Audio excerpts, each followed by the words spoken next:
రైతు పండించిన ధాన్యంలోని ప్రతి ఒక్క గింజను కూడా కొనుగోలు చేస్తామన్నటువంటి మన రాష్ట్ర ప్రభుత్వం ఏదైతే ఉన్నదో, ఈనాడు రైతులు ఆరుగాలం కష్టపడి పండించినటువంటి ధాన్యాన్ని ఐకేపీ కేంద్రాల్లో ఓపెన్ చేయడం వల్ల ఆడికి తీసుకొచ్చి ఆరబోయడం జరిగింది. మరి అటు తీసుకొచ్చినటువంటి FAQ నిబంధనలకు అనుకూలంగా ఉన్నటువంటి ధాన్యాన్ని కొనుగోలు చేయడానికి, తర్వాత దాన్ని కాటా వేయడానికి కూడా ఇంతవరకు అధికారులు ప్రయత్నం చేయడం లేదు.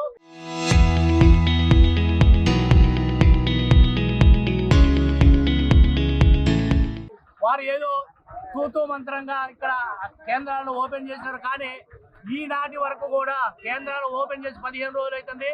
ధాన్యం కేంద్రాలకు వచ్చి 25 రోజులు అవుతా ఉన్నది. కానీ ఈనాటికి కూడా ఏ కొనుగోలు కేంద్రంలో కొనుగోలు చేసినటువంటి ధాన్యాన్ని ఏ మిల్లుకి సప్లై చేయాలని చెప్పేసి ఇచ్చేటటువంటి ట్యాగ్ను ఇంతవరకు ఇవ్వలేదు. అధికారులు ట్యాగ్ చేయకపోవడం వల్ల మిల్లులు వారు నింపుకోమంటా ఉన్నారు. ఈ యొక్క కేంద్రంలో ఉన్నటువంటి ఇన్ఛార్జీలు ఎవరైతే ఉన్నారో వారు మేము ధాన్యాన్ని కాటా వేయడానికి మాకు అధికారం లేదు, మాకు మిల్లులు ట్యాగ్ కాలేదు అని చెబుతా ఉన్నారు. డిఎస్ఓని మరియు డిఎం గారులని ఆర్టీఓలని మేము ప్రశ్నించగా, చరవాణిలో ప్రశ్నించగా వారు చెప్పే మాట ఏంటంటే, మేము ఆఫ్లైన్లో వాళ్ళకి అలాట్ చేసినాము, మిల్లులు కాడికి పోండి, మిల్లులో వాళ్ళు దింపుకుంటా అంటే ఆడికి తోలండి అని చెప్తా ఉన్నారు. ఇది ఎక్కడ విచిత్రమో మాకు అర్థం కాని పరిస్థితి. ఎప్పుడైనా కూడా కొనుగోలు చేసినటువంటి ధాన్యాన్ని ఫలానా మిల్లుకు పంపియండి అని చెప్పి కొనుగోలు కేంద్రం ఇన్ఛార్జీలు ఎవరైతే ఉన్నారో వాళ్ళకి ముందుగానే వాళ్ళ ట్యాబ్లు యాడ్ చేసేసి ట్యాగ్ ఇస్తారు మిల్లు. ఆ ట్యాగ్ చేసినటువంటి మిల్లు కాడికి సంబంధించి ధాన్యం దింపుకోకపోతే అతన్ని తప్పని పట్టాలి. కానీ ఆ విధంగా వాళ్ళు చేయాల్సినటువంటి ప్రక్రియ ఏదైతే ఉందో చేయకుండా కేంద్రాలు తెలిసిన రైతులు చావండి బతకండి అని చెప్తా ఉన్నారు. మంచిగంటే FAQ నిబంధనల ప్రకారం ఉన్నటువంటి ధాన్యాన్ని కూడా వాళ్ళు కాటాలు వేయకుండా తూర్పాల పట్టాలని కొత్త నిబంధన పెడతా ఉన్నారు. మరి వాళ్ళ నామ్స్ ప్రకారం కూడా చూసుకున్నా 10% వరకు ధాన్యంలో వేరియేషన్ ఉండొచ్చు, కానీ 2% ఉన్నా కూడా వాళ్ళు ఇది చేయలేని పరిస్థితి ఉన్నది. అసలు తూర్పాల పట్టాలంటే వాళ్ళు క్వాలిటీని చెక్ చేయాలంటే ఏ పరికరం పెట్టి వాళ్ళు క్వాలిటీని డిసైడ్ చేస్తా ఉన్నారో మాకు తెలియజేయాలని చెప్పి కోరుతా ఉన్నాం. వారికి అక్కడ ఉన్నటువంటి AEOలకి కావలసినటువంటి పరికరాలనే మీరు సప్లై చేయలేదు ఇంతవరకు. వారిని మీరు క్వాలిటీ సప్లై చేయండి, సర్టిఫై చేయండి అంటారు. సర్టిఫై చేసిన దాంట్లో అంటే విజువల్గా అంటే కంటి చూపుతోటే మాత్రమే వారిని క్వాలిఫై అని చేయమని చెప్తా ఉన్నారు.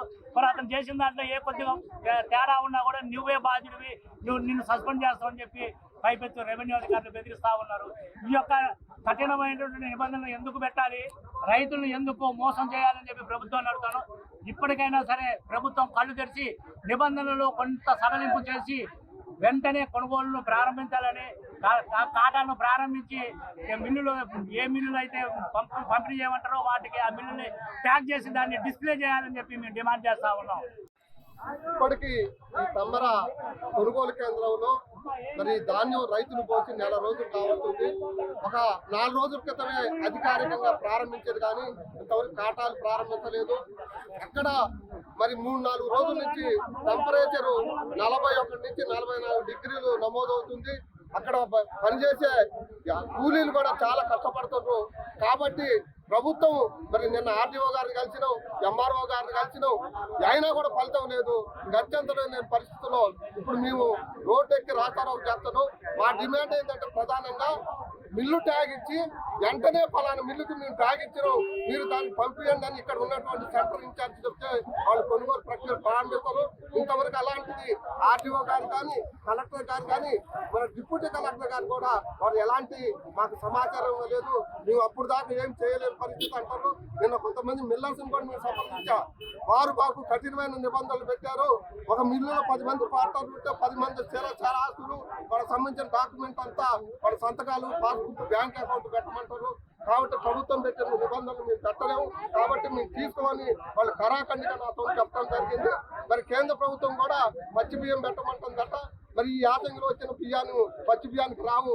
కాబట్టి ఇవన్నీ కూడా నిబంధనలు సడలించి అది రాష్ట్ర ప్రభుత్వం అయినా కేంద్ర ప్రభుత్వం అయినా రైతులకి నష్టపోకుండా రైతులను వెంటనే ఇక్కడ ఏదైతే ధాన్యం ఆరబోసిందో ఆ ధాన్యాన్ని వెంటనే కొనుగోలు చేయవలసిందిగా మేము అఖిలపక్ష రైతు సంఘాల తరఫున డిమాండ్ చేస్తున్నాం.